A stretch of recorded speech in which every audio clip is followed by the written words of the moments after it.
From The Australian, here's what's on the front. I'm Claire Harvey. It's Friday, August 22, 2025. China is stepping up the pressure on Anthony Albanese as he prepares to recognise Palestine at the United Nations, to also accept that Taiwan must be returned to mainland China, which claims the island is a rogue province. That's an exclusive with China's ambassador to Australia, live now at theaustralian.com.au.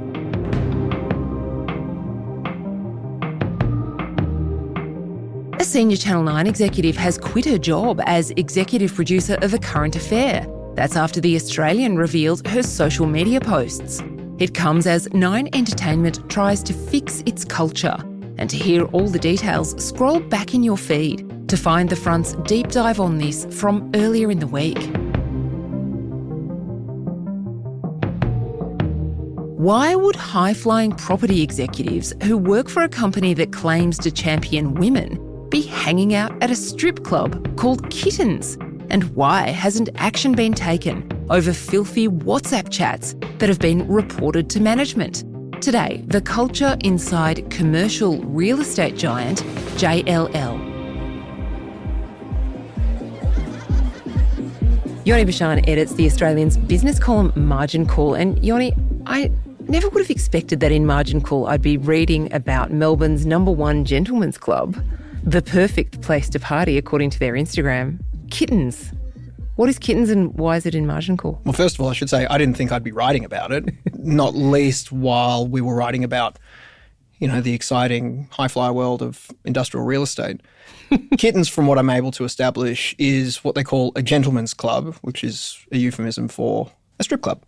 It's where some members of this industry like to go as a standard practice after a long night of drinking, and it's where they unwind. And this particular bar is a place where you're allowed to touch the waitresses serving drinks, but above the waist only. There are private booths. You can receive lap dances. It's basically a strip club, except in name. Yeah, it's pretty grimy. I mean, looking at their Instagram, it's full of absolutely beautiful girls wearing terrible shoes, dancing on poles and flaunting their lingerie.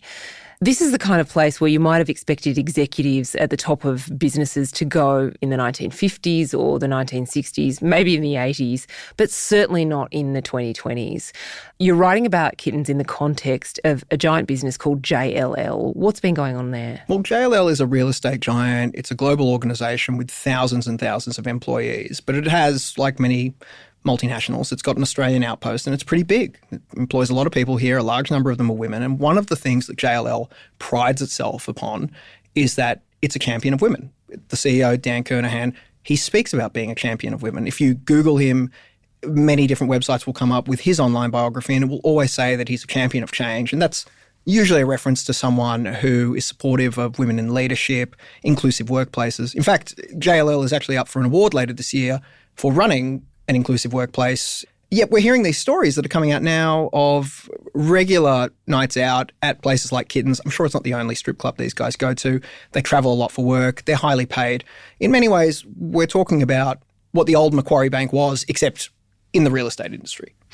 One of the things that you've revealed in the column was that there was a Star employee who was subject to an HR investigation after allegations of misconduct. This man's name is James Jorgensen. He was JLL's Victorian head of logistics and industrial. He's lost his job, but it took a long road to get there. What did he allegedly do and what did the organisation do in response to a complaint about him? Well, what we know about this investigation is that the female complainant, she's an executive who works within the Victorian industrial team. She lodged a complaint that went to the national head of HR, and a number of pieces of evidence were allegedly supplied to the investigation, and that included reams of text messages showing a number of different interactions and communications between this woman and this man, James Jorgensen.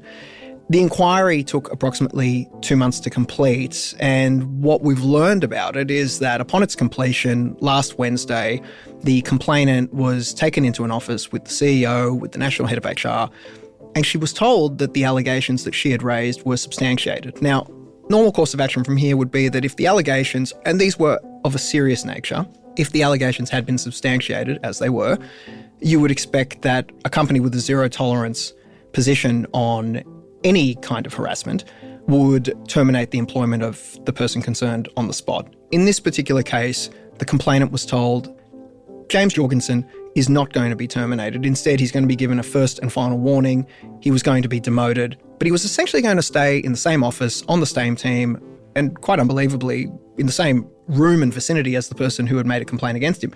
Now, none of this makes a great amount of sense in an era when workplace disputes are supposed to be handled very neatly and tidily, especially when you're an organisation that bills itself as one of the most ethical on the planet, as JLL has been doing for the past 18 years. But for a company that claims to hail itself as a champion of women, the circumstances of this particular investigation and how it panned out just seem to fly in the face of everything they claim. Yoni, you haven't gone into the gruesome details of what's allegedly occurred here, but is it fair to say that this relates to sexual harassment? Yes, it certainly relates to an allegation of sexual harassment, but as is always the case with these very complex investigations, and usually you would bring in an external firm to investigate this to ensure credibility, impartiality. JLL did not do that in this circumstance. But usually in cases of great complexity, there's two sides to a story. James Jorgensen has his side and the complainant has her side. And what we know, the sum total of this investigation landed with Jorgensen being allowed to keep his job, albeit he was found to have failed in his leadership capacity. And for that, he was given a mild demotion and a first and final warning. And what I can tell you is that the people inside the business were very unsatisfied with that outcome. There were a suite of big reforms to the Sex Discrimination Act in 2022, which effectively mean that organisations have a positive obligation to eliminate sexual harassment in the workplace.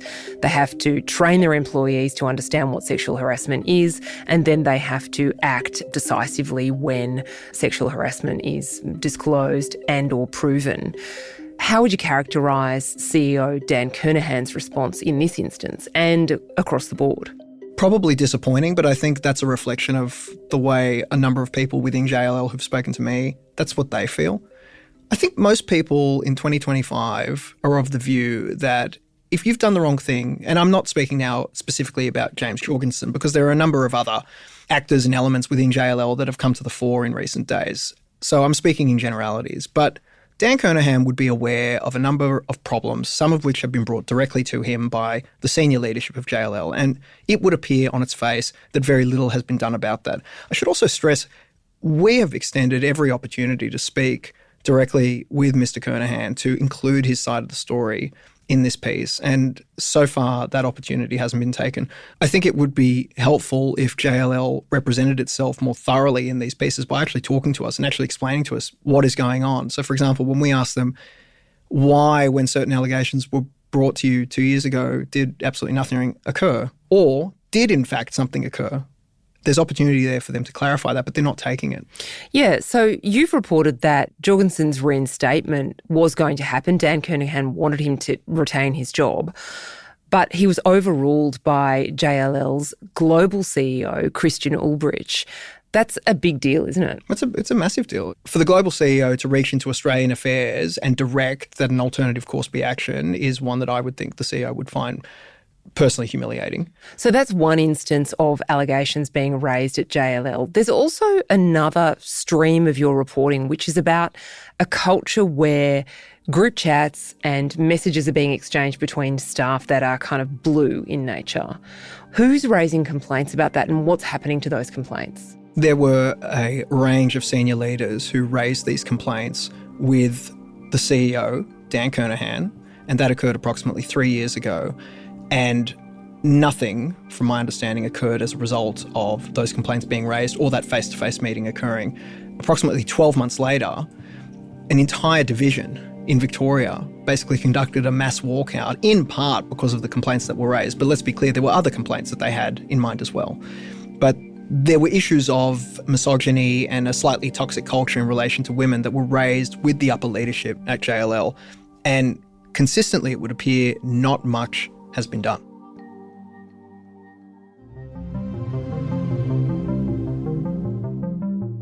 Coming up, so is it okay to take colleagues to a strip club in this day and age?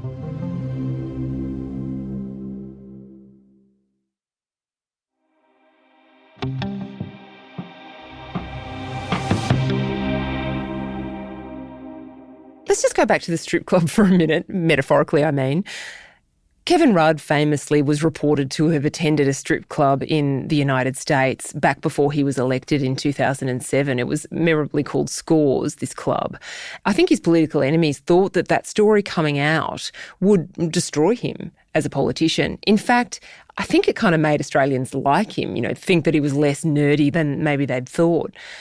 In 2025, this feels very different. I mean, I don't think it's funny to go to a strip club with your male employees anymore, if I ever would have thought that. What do you think? Well, I mean, there's nothing illegal about going to a strip club. We can all go to a strip club if we want. We can have a beer there. It's not a big deal.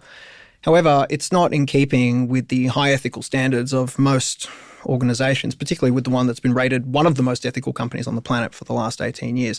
Well, just pausing on that, what the hell does that mean? I mean, how do you become one of the most ethical companies on the planet? Well, it's a good question, and it sounds like bullshit anyway, and who believes it? But there is a company out there that actually ranks using some sort of data set. It actually ranks a top 100 or so list of companies around the world that are considered to be the most ethical, and for whatever reason, JLL, maybe for very good reasons, JLL keeps making it into this list, and it's happy to crow about it every year with its press release to investors, which literally repeats the same language every single year, saying how proud it is. This is like being a politician who talks about family values, right? You're setting yourself up for a fall. Well, exactly, yes. And it's particularly because of that instances such as this become magnified.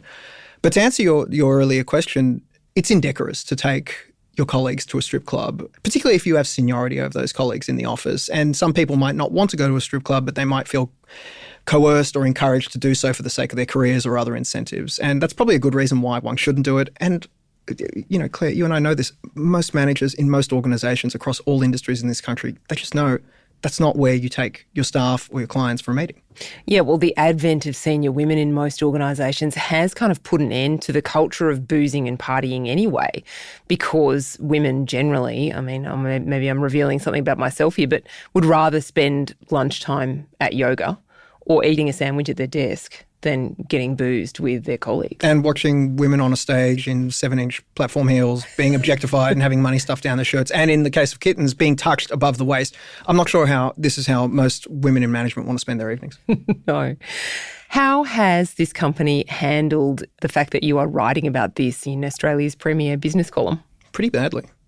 They don't appear to have a dedicated person who handles PR inquiries, which seems a bit odd for a company of this size in Australia and globally. So at the moment, we're dealing with people who don't seem to be overly experienced with dealing with the national broadsheet or with any national news outlet. Some inquiries have been diverted to global management overseas. There are time difference issues. There seems to be a reluctance to supply any remarks on the record, and if they do supply those remarks, they're sparse. I was a little bit surprised when some of the spikier, edgier inquiries that I've started putting through went completely unanswered. That doesn't appear to be a great way to represent yourself in a story that people around the country are reading. Maybe they thought if they didn't answer you that you might go away. Well, we know that doesn't work.